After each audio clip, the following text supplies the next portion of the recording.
નમસ્કાર, નિર્માણ ન્યૂઝની વિશેષ રજૂઆત ઝીરોડ કાર્યક્રમ સાથે હું છું યજ્ઞ ત્રિવેદી. દર્શક મિત્રો, આજે ઝીરોડ કાર્યક્રમમાં ચર્ચા વિચારણા કરવાની છે એક બહુ મહત્વપૂર્ણ વિષયને લઈને કે એક બાજુ જે રીતે વરસાદી માહોલ સમગ્ર ગુજરાતમાં જોવા મળી રહ્યો છે, તેમાં પણ જ્યારે દક્ષિણ ગુજરાતની વાત કરવામાં આવે તો ફરી એકવાર દક્ષિણ ગુજરાતમાં ધમાકેદાર એન્ટ્રી તો જોવા મળી રહી છે વરસાદની. તો બીજી બાજુ મધ્ય ગુજરાતમાં પણ વરસાદી માહોલ જોવા મળી રહ્યો છે અને સાથે સાથે અમદાવાદ સહિતના વિસ્તારમાં પણ ક્યાંક છૂટાછવાયા વરસાદની પણ પરિસ્થિતિ જોવા મળી રહી છે. તો બીજી બાજુ અત્યારે જ્યારે વરસાદી માહોલ છે, 8 ઇંચ કરતાં વધુ વરસાદ અત્યારે તો ઘણી બધી જગ્યાએ જે પડી રહ્યો છે, આગામી સમયમાં કયા પ્રકારનો માહોલ જોવા મળશે અને સાથે સાથે આ પ્રકારના માહોલમાં કેવી રીતે ખાસ તકેદારીના પગલાં લેવા જોઈએ, તે તમામ મુદ્દાઓ પર મારે આજે ચર્ચા વિચારણા કરવાની છે. અને ચર્ચા વિચારણા કરવા માટે અમારી સાથે જોડી ગયા છે ડૉક્ટર મેહુલ વસાણી કે જેઓ હવામાન નિષ્ણાત છે, અને ડૉક્ટર હિતેશ પટેલ કે જેઓ ઇન્ટરનેશનલ સર્ચિંગ રેસ્ક્યુ એલાયન્સ એટલે કે ઇસરાના પોતે કેપ્ટન છે સાઉથ ઇસ્ટ એશિયન રીઝનના. જે આ બંનેનું સૌથી પહેલાં તો સ્વાગત છે. અને જે પ્રમાણે આ બંને જ મહેમાનો સાથે મારે ચર્ચા વિચારણા કરવાની છે અને ચર્ચા વિચારણા પહેલાં મધ્ય ગુજરાતી અમારી સાથે જોડાઈ ગયા છે. નાંદોદના ધારાસભ્ય ડૉક્ટર દર્શનાબેન દેશમુખ અમારી સાથે અત્યારે જોડાઈ ગયા છે. દર્શનાબેન, સૌથી પહેલાં તો આપનું સ્વાગત છે નિર્માણ ન્યૂઝમાં. દર્શનાબેન, જે પ્રમાણે અત્યારની પરિસ્થિતિની વાત કરવામાં આવે તો મધ્ય ગુજરાતમાં અત્યારે જે વરસાદી માહોલ જોવા મળી રહ્યો છે, અત્યારની જે પરિસ્થિતિ સામે આવી રહી છે, ક્યાંક સવાલ ઘણા બધા છે. કારણ કે અત્યારની જો વાત કરવામાં આવે તો નર્મદામાં વરસાદી માહોલ તો છે, તો મધ્ય ગુજરાતની હાલની અત્યારની પરિસ્થિતિને આપ કઈ રીતે જોઈ રહ્યા છો? નર્મદા જિલ્લામાં ખૂબ જ આગોતરી તૈયારી થઈ ચૂકેલી છે અને એના પરિણામ સ્વરૂપ ગઈકાલે રાતથી લગભગ 2 વાગ્યાથી ખૂબ જ વરસાદનો માહોલ છવાયેલો રહ્યો છે. ખૂબ જ ધોધમાર વરસાદ વરસી રહ્યો છે અને એ આઈ થિંક સવારે 7-8 વાગ્યા સુધી ખૂબ જ વરસાદ વરસ્યો અને એના પરિણામ સ્વરૂપ ગામડાના જે અંતરિયાળ ગામડાઓ હતા એ ગામડાઓમાં ઘણી જગ્યા ઉપર પૂરની પરિસ્થિતિનું પણ નિર્માણ થયું. પરંતુ જિલ્લા વહીવટી તંત્ર દ્વારા ખૂબ જ સચેતતાપૂર્વક આગળથી તૈયારી થઈ ચૂકેલી હતી. એના પરિણામ સ્વરૂપ આપણે ઘણા બધા પરિવારોનું રેસ્ક્યુ કરીને એમને યોગ્ય સ્થાન ઉપર, એમને સુરક્ષિત સ્થાન ઉપર એમને પહોંચાડી દેવામાં આવ્યા છે અને એની સાથે સાથે એમના જમવા માટેની વ્યવસ્થા અને એમને પીવાનું ચોખ્ખું પાણી મળી રહે એ માટેની વ્યવસ્થા પણ આખી કરી દેવામાં આવી છે. અને એની સાથે જિલ્લા વહીવટી તંત્રના બધા જ વિભાગો પણ કામે લાગ્યા છે કે જેથી કરીને જ્યાં જ્યાં નાના નાના નાળા કે તૂટી ગયા હોય અથવા તો પાણી ભરાઈ ગયું હોય તો એવી જગ્યાઓ ઉપર પણ આરએનબી વિભાગને તાત્કાલિક સૂચન આપીને અત્યારે વરસાદ જ્યારે બંધ થયો છે, બપોરથી એટલો બધો માહોલ નથી વરસાદનો, પરંતુ ધીરો પડ્યો છે વરસાદને. એના પરિણામ સ્વરૂપ કે જે વિભાગ છે એ વિભાગ દ્વારા, આરએનબી વિભાગ દ્વારા પણ એ રોડ રસ્તાઓ થોડા ઠીકઠાક કરી દેવામાં આવે એ માટેની બધી આખી તૈયારી થઈ ચૂકેલી છે. હું આપને મારા વિસ્તારની વાત કરું કે રાજપીપળા શહેરમાં પણ 70 જેટલા પરિવારોને સ્થળાંતર કરીને રેસ્ક્યુ કરી દેવામાં આવ્યા છે કે જે બધા સ્લમ વિસ્તારમાં રહેતા હતા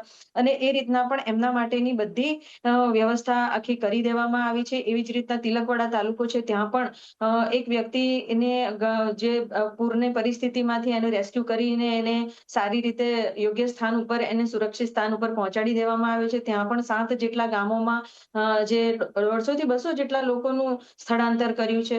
અને આમ વિસ્તારમાં જે રીતના મારે એક કરજણ ડેમ પણ આવેલો છે, તો કરજણ ડેમમાં પણ ઉપરવાસમાં પણ ખૂબ જ વરસાદ વરસ્યો. એના પરિણામ સ્વરૂપ અત્યારે ડેમની સપાટી પણ 108 મીટરની ઉપર ચાલી રહી છે. ત્યારે સવારથી શરૂ કર્યું હતું ત્યારે 53,000 ક્યુસેક પાણી છોડવાની શરૂઆત થઈ હતી અને હાલમાં અત્યારે 80,000 ક્યુસેક જેટલું પાણી છોડવામાં આવી રહ્યું છે. અને એના પરિણામ સ્વરૂપ કાંઠા વિસ્તારના રહેતા જે ગામડાના લોકો છે એ લોકોને પોતાને ઘરમાં જ રહેવા અને સુરક્ષિત રહેવા માટેની એક મુહિમ ચલાવવામાં આવી છે અને લોકોને ઘરમાં રહીને જ પોતાના ખેતરમાં ન જાય એ માટે પણ એમને સાવધાનીપૂર્વક એમને સચેત કરવામાં આવ્યા છે. અને એના પરિણામ સ્વરૂપ આ વિસ્તારમાં કોઈ પણ એવી કોઈ મોટી જાનહાનિ નથી થઈ કે પશુહાનિ પણ નથી થઈ. પરંતુ સમગ્ર જિલ્લા વહીવટી તંત્ર ના બધા જ વિભાગો અને કલેક્ટરશ્રી દ્વારા પણ જે રીતના સૂચના આપવામાં આવી એ પ્રમાણે અત્યારે ખૂબ જ સરસ રીતે કામ ચાલી રહ્યું છે. અને હજુ પણ રાત્રે કદાચ વરસાદ વરસે એવી સંભાવના રહેલી છે અને જે આગાહી થઈ રહેલી છે એ આગાહીના પરિણામ સ્વરૂપ અત્યારે પણ બધી જ વ્યવસ્થાના ભાગરૂપે ભારતીય જનતા પાર્ટીના કાર્યકર્તાઓ પણ અને સમાજસેવી સંસ્થાઓ પણ ખૂબ જ આ બધામાં સાથે આગળ વધી અને લોકોને મદદરૂપ થવા માટે તત્પર થઈને બધા જ પોતપોતાની રીતે તૈયારી રાખીને પણ બેઠા છે. અમે પણ બધા વિસ્તારોની મુલાકાત લીધી છે, જેથી કરીને સરકારી એમને જે સહાય મળવાની હોય એ સહાય પણ એમને તાત્કાલિક ધોરણે મળે અને એમનું જીવન ફરીથી રાબેતા મુજબ યથાવત રીતે વ્યવસ્થિત રીતે થઈ જાય એ માટેની તૈયારી પણ વહીવટી તંત્ર દ્વારા કરવામાં આવી છે અને અમે પણ એમાં સહયોગ કરી રહ્યા છીએ. તો જે પ્રમાણે એક બાજુ જે રીતે દર્શનાબેને પણ જણાવ્યું કે મધ્ય ગુજરાતમાં અત્યારે તો કયા પ્રકારની પરિસ્થિતિ છે અને તેની સાથે જ અમારી સાથે અન્ય બે જે મહેમાન પણ અમારી સાથે જોડાયેલા છે, મેહુલભાઈ કે જે હવામાન નિષ્ણાત છે અને સાથે સાથે હિતેશભાઈ પણ અમારી સાથે જોડાયેલા છે. મેહુલભાઈ, સવાલમાં અત્યારે તો એ થતો હોય છે કે આગામી અષાઢમાં અત્યારે તો અનરાધાર જોવા મળી રહ્યો છે, હજુ પણ ક્યાંક ભારે વરસાદની જે આગાહી વ્યક્ત કરવામાં આવી રહી છે, તેને લઈને શું કહેશો કે હજુ આગામી 2 દિવસ કયા પ્રકારનો માહોલ જોવા મળી શકે તેવી શક્યતાઓ છે? બિલકુલ યજ્ઞભાઈ, વાત કરીએ તો આગાહી મુજબ જ જે બંગાળની ખાડીમાં એક સિસ્ટમ બની હતી લગભગ 26 જુલાઈની આજુબાજુ, લો પ્રેશર સિસ્ટમ, તે ઓડિશા, છત્તીસગઢ થઈ મધ્યપ્રદેશ થઈને અત્યારે મહારાષ્ટ્રના અમરાવતીની આસપાસ કેન્દ્રિત છે. તો તેની અસર રૂપે તેના જે આઉટર ક્લાઉડ છે હવે ગુજરાત સુધી પહોંચતા હોવાથી આજની વાત કરીએ તો સવારથી જ વહેલી સવારથી જ ખાસ કરીને દક્ષિણ ગુજરાત, દક્ષિણ પૂર્વ ગુજરાત અને મધ્ય ગુજરાતના આણંદ, ખેડા જેવા જિલ્લાઓમાં ભારેથી અતિ ભારે વરસાદ જોવા મળી રહ્યો છે અને હાલમાં ચાલી રહ્યો છે.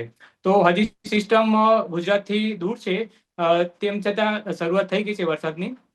પણ જેમ જેમ સિસ્ટમ થોડી ગુજરાતની નજીક આવશે તેમ તેમ દક્ષિણ પૂર્વ ગુજરાત, મધ્ય ગુજરાત, દક્ષિણ ગુજરાતની સાથે સાથે સૌરાષ્ટ્રના કેટલાક જિલ્લાઓ, ભાવનગર છે, અમરેલી, રાજકોટ જેવા જિલ્લાઓમાં, બોટાદ જેવા જિલ્લાઓમાં અને ઉત્તર ગુજરાતના લગભગ મોટાભાગના જિલ્લાઓમાં આવતીકાલે 1 ઓગસ્ટે અને 2 ઓગસ્ટે જે છે એ પશ્ચિમ ગુજરાત એટલે કે પશ્ચિમના જે જિલ્લાઓ છે સૌરાષ્ટ્રના અને કચ્છના ભાગમાં પણ સારો વરસાદ, મધ્યમથી ભારે વરસાદ થઈ શકે છે. જી યજ્ઞભાઈ.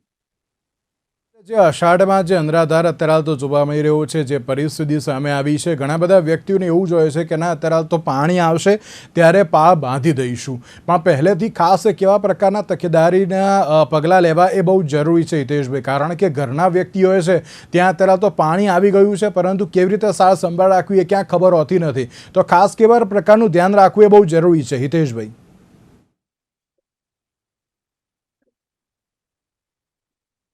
હિતેશભાઈ, અત્યારે તો જ્યારે જે ઘરમાં પાણી આવી જતું હોય છે, ક્યાંક એ પ્રકારની પરિસ્થિતિ અત્યારે તો જે જોવા મળતી હોય છે કે લોકોને ક્યાંક ખબર નથી પડતી કે અત્યારના પરિસ્થિતિમાં શું કરવું જોઈએ. તો હિતેશભાઈ, ઘરે અત્યારે તો પાણી આવી જાય અથવા તો સોસાયટીમાં પાણી આવી જાય, સૌથી પહેલાં તો કઈ રીતે સાર સંભાળ રાખવી એ બહુ જરૂરી છે અને કયા પ્રકારના તકેદારીના પગલાં લેવા બહુ જરૂરી છે? સૌથી પહેલા જો ફ્લડ ઝોન એરિયામાં જો તમારા મકાન હોય ને ઘરમાં પાણી આવી જતા હોય તો જનરલી જે મેથડ જે છે ભાઈ, ફ્લડ ઝોન છે તો આપ તમારી જે કિંમતી વસ્તુઓ છે ઠેકાણે મૂકી દો, એને હાઈટ પર રાખો કે સાવચીને અન્ય જગ્યા પર રાખી દો. પણ વિશેષ જરૂરત છે જો ફ્લડ ઝોન એરિયા છે તો તમારે સર્વાઈવ માટે ફૂડ, જે ખાવા માટેનો જે બી તમારી સામગ્રી છે, થોડી ફર્સ્ટ એડ કીટ છે, મેડિસિન છે, તમારા જરૂરી દસ્તાવેજો, તમારા આઈડીઝ, બધી વસ્તુ વ્યવસ્થિત પ્લાસ્ટિકમાં મૂકી વ્યવસ્થિત ઠેકાણે રાખવી જરૂરી છે હાલમાં. બાકી જો અગાઉ જે વરસાદી માહોલ જોવા થયેલો એ વખત જે હોનારત એકદમ જે સર્જાઈ ગયેલું એના માટે અત્યારે તંત્ર ઘણું એલર્ટ છે. જો અત્યારે વધારે જો વરસાદ આવે તો કોઈ ગામમાં કે નગરમાં કોઈ ફસાઈ જાય તો ડ્રાય રેસ્ક્યુ માટેની વધારે સારી સામગ્રી, જરૂરી સામગ્રી અત્યારે એરેન્જ કરી દીધેલી છે. એ માટે ટીમો બી એલર્ટ છે અને જરૂર પડે તો તત્કાલ ધોરણે એમને ડ્રાય રેસ્ક્યુ મેથડથી એમને રેસ્ક્યુ ઓપરેશન્સ બી જલ્દી તત્કાલ ધોરણમાં ઓપરેટ કરી શકાશે. જી બિલકુલ. એક બાજુ જે રીતે દર્શનાબેન પણ અમારી સાથે જોડાયેલા છે. દર્શનાબેન, આગામી સમયમાં પણ હજુ વરસાદી માહોલ જોવા મળી શકે તેવી જે શક્યતાઓ છે, ઘણી બધી જગ્યાએ અત્યારે તો રેસ્ક્યુ ઓપરેશન આપણે જે પ્રમાણે કહ્યું કે ના ચાલી તો રહ્યા છે, આગામી સમય માટે તંત્ર અત્યારે તો કેટલું તૈયાર જોવા મળી રહ્યું છે દર્શનાબેન? જિલ્લા વહીવટી તંત્ર દ્વારા ટીડીઓ થી લઈને ગ્રામ સેવક થી લઈને સરપંચો સુધીમાં દરેક લોકોને સૂચના આપવામાં આવે છે અને જ્યારે પણ ધારો કે કરજણ ડેમ છે તો એ કાંઠા વિસ્તારના લોકો માટે અલગ અલગ દરેક વિસ્તારના ગ્રુપો બનાવ્યા છે અને એ ગ્રુપોમાં સરકારી વહીવટી તંત્ર દ્વારા એમને મેસેજ કરવામાં આવે છે જેથી કરીને કોઈ એ જગ્યા ઉપર જ્યાં મતલબ કે આપણને નુકસાન થાય કે આપણને પરિસ્થિતિ કોઈ એવી ઇમરજન્સી ઊભી થાય એવી જગ્યા ઉપર આપણે ન જઈને આપણે સુરક્ષિત રહી શકીએ એ માટેની વ્યવસ્થા તૈયાર કરવામાં આવેલી છે અને એની સાથે બધા જ લોકોની સાથે સતત સંપર્કમાં રહીને આ સૂચના આપવામાં આવે છે જેથી કરીને કોઈ પૂરની પરિસ્થિતિ પણ જો નિર્માણ વધારે પાણીની આવવાની વ્યવસ્થા પાણી આવવાની જો કોઈક સંભાવના ઊભી થાય તો એના માટે પણ દરેક લોકોને ગ્રામજનોને સૂચના આપી દેવામાં આવે છે. બિલકુલ. અને દર્શનાબેન, એક છેલ્લો મેસેજ આપના તરફથી તમામ મધ્ય ગુજરાતની જનતાને. હું મારા વિસ્તારના તમામ લોકોને હું એટલું જ કહેવા માંગીશ કે આપની સુરક્ષા એ જ અમારું લક્ષ્ય છે અને આપની સુરક્ષા અને આપને સાચવવું એ જ અમારા માટેનું એક બહુ જ મહત્વનું એક પગલું છે. ત્યારે આપ સૌ પોતાના ઘરે રહો, સુરક્ષિત રહો અને વરસાદનો જે માહોલ જે છવાયેલો છે, વરસાદનો જે માહોલ છે એ માહોલમાં બહુ બહાર ન નીકળીએ અને જ્યાં પાણી વધારે હોય ત્યાં બ્રિજની પાસે કે એવા કોઈક જગ્યા ઉપર ન જઈને આપણે ઘરમાં જ સુરક્ષિત રહીશું તો આવનારા દિવસોમાં આપણને બહુ વધારે પડતું નુકસાન નહીં થઈ શકશે. એટલે સૌને અપીલ છે કે આપ સૌ ઘરે રહો, સુરક્ષિત રહો. જે બિલકુલ. દર્શનાબેન, આપનો ખૂબ ખૂબ આભાર અમારી સાથે જોડાવા માટે, તમામ વિગતો આપવા માટે. તો જે પ્રમાણે નાંદોદના ધારાસભ્ય દર્શનાબેન દેશમુખ અમારી સાથે અત્યારે હાલ તો જે જોડાયા હતા અને સાથે સાથે અને બે મહેમાનો પણ અમારી સાથે જોડાયેલા છે.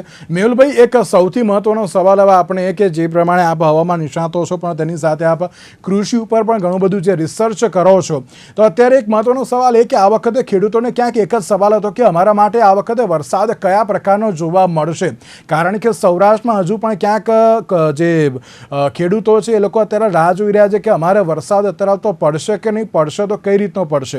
મેહુલભાઈ. જી, હવે વરસાદી સિસ્ટમની વાત કરીએ તો ગત બે જે સિસ્ટમો હતી, જુલાઈનું પ્રથમ અઠવાડિયું અને બીજી એક સિસ્ટમ બની હતી, તેમાં લગભગ ગુજરાતના 70 થી 75% વિસ્તારમાં વરસાદ જોવા મળ્યો હતો. પરંતુ ઉત્તર ગુજરાતના અમુક ભાગોમાં, કચ્છના જિલ્લામાં અને પશ્ચિમ સૌરાષ્ટ્રના જે જામનગર, પોરબંદર, દ્વારકા જે પશ્ચિમ સૌરાષ્ટ્રના જિલ્લા છે એ વરસાદથી વંચિત રહી ગયા હતા.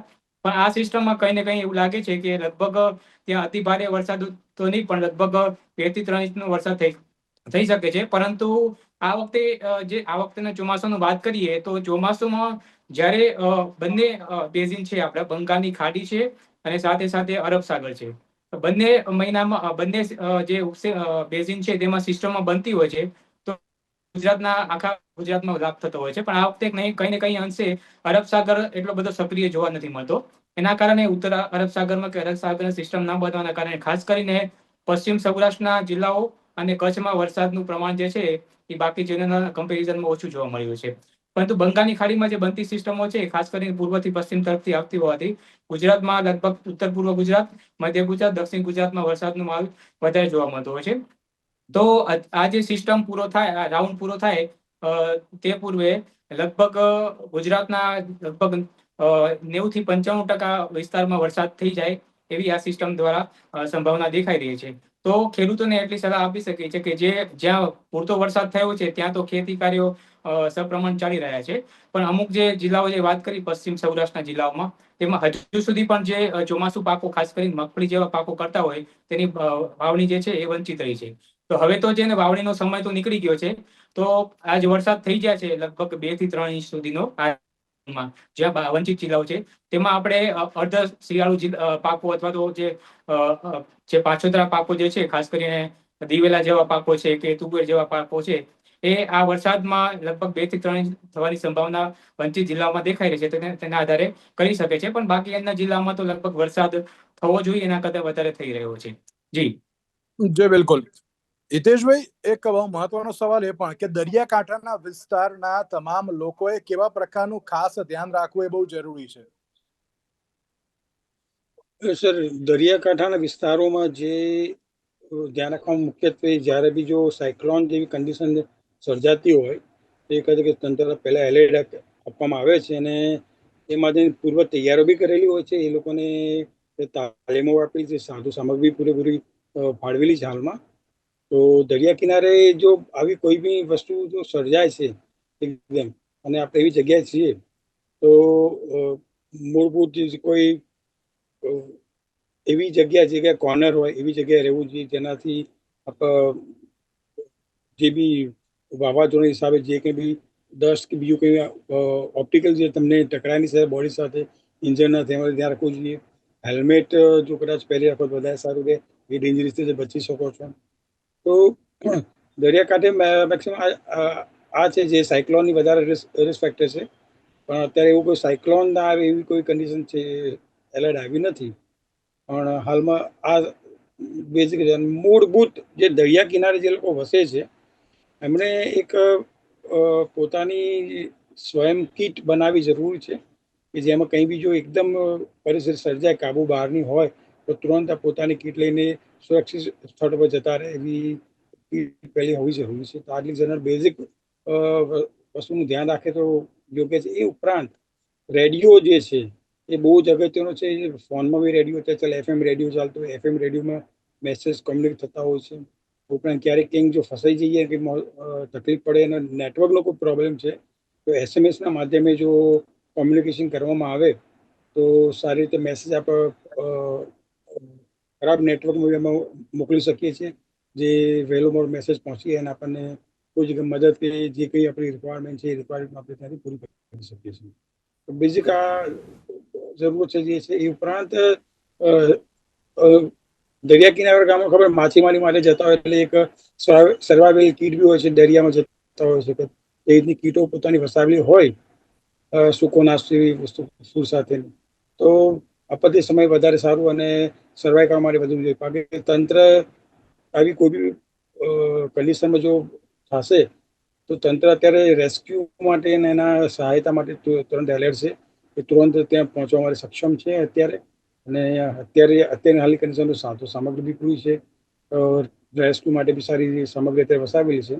તો હવે એ વસ્તુ પહેલા જેવી નહીં થઈ શકે, અત્યારે રિસ્પોન્સ તો પાસ આપી શકીશું.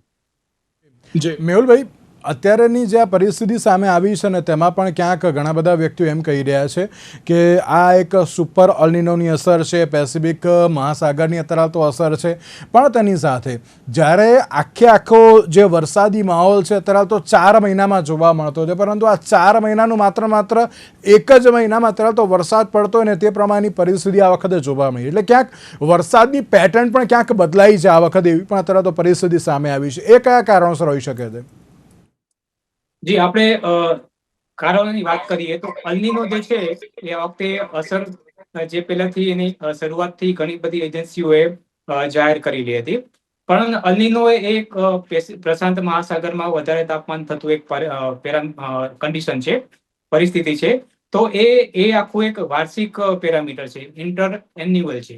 તો એનું આપણે કોઈ એક મહિના માટે કે અડધા ચોમાસા માટે આપણે સીધી અસર ગણવી એ યોગ્ય નથી ગણાતી. પરંતુ કઈ ને કઈ અંશે આપણે જોઈએ તો જૂન મહિનામાં જે વરસાદની અછત રહી હતી એમાં કઈ ને કઈ ઇવોલ્વિંગ અલ્નીનો હોઈ શકે છે. પરંતુ આપણે જોઈ શકાય છે કે જુલાઈમાં જે છે જૂન મહિનાની વાત કરી તો લગભગ 30 થી 35 મિલીમીટર સરેરાશ વરસાદ ગુજરાતમાં નોંધાયો હતો. તેની કમ્પેરિઝનમાં આપણે જુલાઈની વાત કરીએ તો લગભગ 475 જેટલો જે વરસાદ છે એ અત્યાર સુધી નોંધાઈ ગયો છે આ જુલાઈ મહિનામાં. તો વરસાદની અનિયમિતતા તો ચોક્કસ જોઈ શકાય છે અલ્નીનોની પરિસ્થિતિમાં. પણ અલ્નીનો જે છે હજી સુપર કન્ડિશનમાં નથી, એની સ્ટ્રોંગ કન્ડિશનમાં નથી. પરંતુ આગામી દિવસોમાં વાત કરીએ તો લગભગ સપ્ટેમ્બર મહિનામાં એક ઇન્ડિયન ઓશન ડાયપોલ ફરી પોઝિટિવ થવાની શક્યતા છે. તો ઓગસ્ટમાં કઈ ને કઈ અંશે કદાચ અનિયમિત વરસાદ રહે તો સપ્ટેમ્બરમાં પણ વરસાદનું જોર ફરીથી રહી શકે છે. કારણ કે અલ્નીનો એની અસર તો બતાવે છે, પણ કઈ ને કઈ લોકલ જે સિસ્ટમો જે છે એ ખાસ કરીને ઇન્ડિયન ઓશન ડાયપોલ હોય કે MJO હોય કે અમુક સામુદ્રિક પિરામીટરો હોય એની સપોર્ટ કરતા હોય. તો અનિયમિત તો ચોક્કસ વરસાદ થાય છે. એક ધારો વધારે પડી જાય, વચ્ચે ડ્રાય સ્પેલ આવે તો આવી ફ્રીક્વન્ટ કન્ડિશન જે છે અલ્નીનોની પરિસ્થિતિમાં બનતી હોય છે. પણ અલ્નીનોની સીધી અસર છે એ ચોમાસું પૂર્ણ થયા બાદ આપણે કહી શકાય છે કે આ વખતે ચોમાસામાં અલ્નીનોની સીધી અસર જોવા મળી હતી કે નહીં. જી યજ્ઞભાઈ. જે બિલકુલ સાચી વાત છે, કારણ કે અત્યારની વાત કરવામાં આવે તો આ સુપર એલ્નિનોની અસર તો અત્યારે તો જે વર્તાઈ રહી છે ને તેના કારણે ક્યાંક પરિસ્થિતિ પણ વિકટ બની છે. હિતેશભાઈ, એક સૌથી મહત્વનો સવાલ, અને આ પરિસ્થિતિ અત્યારે તો જે સુરતની ક્યાંક સૌથી વધારે સામે આવી છે, કારણ કે સુરતની વાત કરવામાં આવે તો જે સુરતમાં ખાડી વિસ્તાર છે કે જ્યાં ધીરે ધીરે અત્યારે તો પાણી ઉપર આવતું હોય છે ને પછી જળબંબાકારની પરિસ્થિતિ જોવા મળતી હોય છે. એટલે કે જો સોસાયટીમાં હોય કે પછી ઘરમાં હોય, ક્યાંક ધીરે ધીરે પાણીનું લેવલ વધતું જતું હોય ને ક્યાંક અત્યારે લોકોને ખબર નથી હોતી કે ના એ સમય તરફ તો ખાસ તકેદારીના પગલાં કઈ રીતના રાખવા જોઈએ.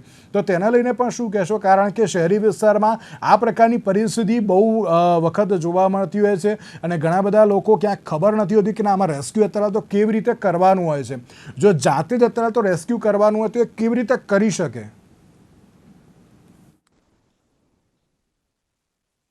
સર, અત્યારે હાલમાં જે વાત જે કરી, થોડું ક્લાઇમેટ ચેન્જિંગની બી અસર છે, પણ એની કરતાં વધારે જે મારો પોતાનો જે અભ્યાસ જે છે, જે મારો સ્પેશિયલાઇઝ તાલીમ વખતે મારો special subject flood rescue operations, મારો સ્પેશિયલાઇઝેશન મેં ડોક્ટરેટ બી એના પર જ કરી છે. તો જે મારો જે અભ્યાસ જે વિચારી પણ મેં દેખ્યું છે કે જે અત્યારે જે ફ્લડ જે આવી રહ્યા છે, મેક્સિમમ એ ફ્લડ જે છે ને એના પર નેચરમાં નહીં કહી શકાય, એ મેનમેડ ફ્લડ છે. એનું રીઝન એ છે કે આપણે જે કન્સ્ટ્રક્શન સાઇટ જે જેટલા સિટીઝ ને ગામ એના જે કન્સ્ટ્રક્શન સાઇટ બનાવી રહ્યા છે, ખબર, ઇવન રોડ્સ બી જે બનાવી રહ્યા છે, એ રોડ બનાવતી વખતે બી જો એના પાણીના જે નેચરલ જે રસ્તાઓ છે એ રસ્તાઓને આપણે અવરોધ વચ્ચે બાંધી દઈએ છીએ અને ત્યારબાદ આગળ આપણે કન્સ્ટ્રક્શન થાય છે. તો જેના કારણે અનઇવન કન્ડિશન થઈ જતી હોય છે, જેના કારણે આ પરિસ્થિતિ સર્જાય છે. ફ્લડ ઝોન બી એના જ કારણે આવતું હોય છે. અત્યારે હાલની અંદર જો સોસાયટીમાં જે પાણી આવતું એનું બી રીઝન એ છે કે જે નેચરલ રસ્તો જે પાણીનો જે છે એ રસ્તો રોકીને તમે એને ડાયવર્ટ કરવાની કોશિશ કરો છો. એના હિસાબે આ બધું થતું હોય છે. બીજું, જે રસ્તાઓ જે પહેલા જે જમીન જેટલું પાણી શોષતું હતું એના માટે અત્યારે ઘણી જગ્યાએ આરસીસીના રોડ્સ બનેલા છે. વરસાદી ગટરોનું બી પૂરેપૂરું વ્યવસ્થાપન નથી કરેલું, જેની અંદર ઘણીવાર રેસિડેન્શિયલમાં બી પાણી જતા હોય છે. તો આ બધું જે તંત્રએ મેનેજમેન્ટ કર્યું છે પણ એનું પ્રોપર રીતે ઉપયોગ ન કરવાના કારણે આ પરિસ્થિતિ મેક્સિમમ સર્જાય છે. ઘરમાં પાણી ઘૂસી જવું, દુકાનમાં પાણી ઘૂસી જવું, આ મુખ્ય કારણ જ એ છે કે આજે સમજો એક દુકાનમાં આજે ઘરમાં પાણી આવ્યું એટલે શું કરશે, એના ઘર આગળ બીજું વેસ્ટને ભરી લેશે, એટલે એને હાઈટ વધારશે. એ હાઈટ વધારશે તો આ પાણી રસ્તો રોકાણો, એ પાણી બીજી બાજુ ડાયવર્ટ થશે. એટલે કે આજે અહીંયા ફ્લડ આવ્યું. એટલે જે તંત્ર જે પ્લાનિંગ પ્રમાણે જે મેનેજમેન્ટ પ્રમાણે જે ડિઝાઇન કર્યું છે, ડિઝાઇન પ્રમાણે જે પાણી જવાના રસ્તા બધાના છે, એ બધા મિસમેનેજમેન્ટના કારણે આ બધી વસ્તુ થયા છે. એટલે એ તો મેક્સિમમ મેનમેડ ડિઝાસ્ટર છે અત્યારે જે થયેલું છે મેક્સિમમ. એટલું બધું મારો જોવા નથી કે કુદરતના કારણે આટલા અંદર થયું હોય. હવે આવા ટાઈમ તમે જો રેસ્ક્યુ કરવા છે તમારે, તો સૌથી પહેલા તો રેસ્ક્યુ કરવા માટે સાહેબ એકદમ પ્રોફેશનલ તરીકે રેસ્ક્યુ હું તો નહીં કહી શકું તમે રેસ્ક્યુ, પણ ડ્રાય રેસ્ક્યુ મેથડ્સ ઘણી બધી જે છે એ એક સામાન્ય નાગરિક કરી શકે છે. પહેલા તો ફ્લડ કે ફૂડના પરિસ્થિતિમાં જો તમે કોઈ સામાન્ય વ્યક્તિ વિચારો મને તરતા આવડે છે અને હું પાણીમાં પડીને ડાઇવિંગ કરીને સ્વિમિંગ કરીને કોઈને બહાર લઈને આવીશ તો એ ખુદ એની માનતા ખોટી હશે.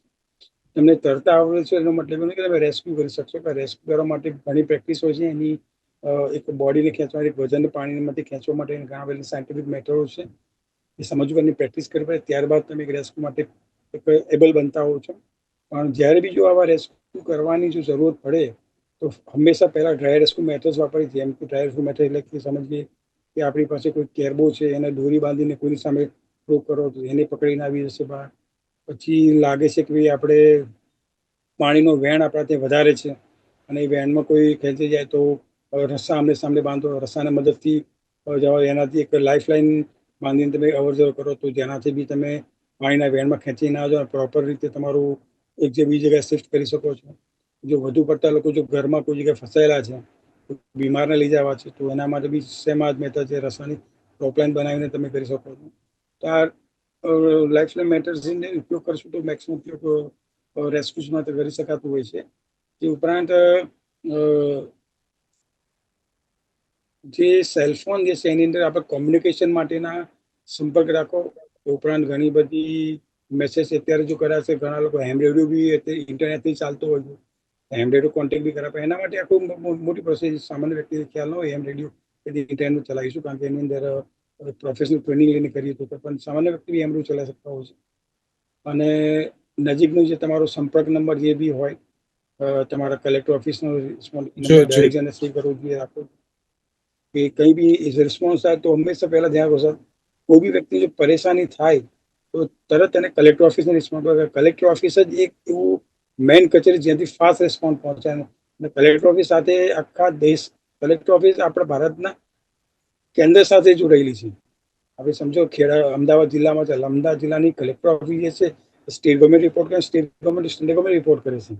એટલે ત્યાંથી જે બી જરૂરી સાધો સામગ્રી મદદ એ બી જોતી. અત્યારે હાલમાં રેસ્ક્યુની વાત કરીએ સાહેબ, તો રેસ્ક્યુની અંદર અત્યારે ઘણી બધી ડ્રાય રેસ્ક્યુ માટે ઘણી બધી અત્યારે રેસ્ક્યુ મેક્સિમમ 3000 જૂની પદ્ધતિઓ હતી. Water rescue, dry rescue, deep rescue. અત્યારે હાલની અંદર રોબોટિક મેથડ્સ આવી ગઈ છે. એટલે રોબોટના માધ્યમ, જેમ કે તમે ડ્રોનના માધ્યમે કરે છે. પછી અન્ય બોટ બી એવી આવે ડ્રોન ટાઈપની, જે સબમરીન ટાઈપની બી જે અંદર સર્ચ કરવાનું કામ કરે છે.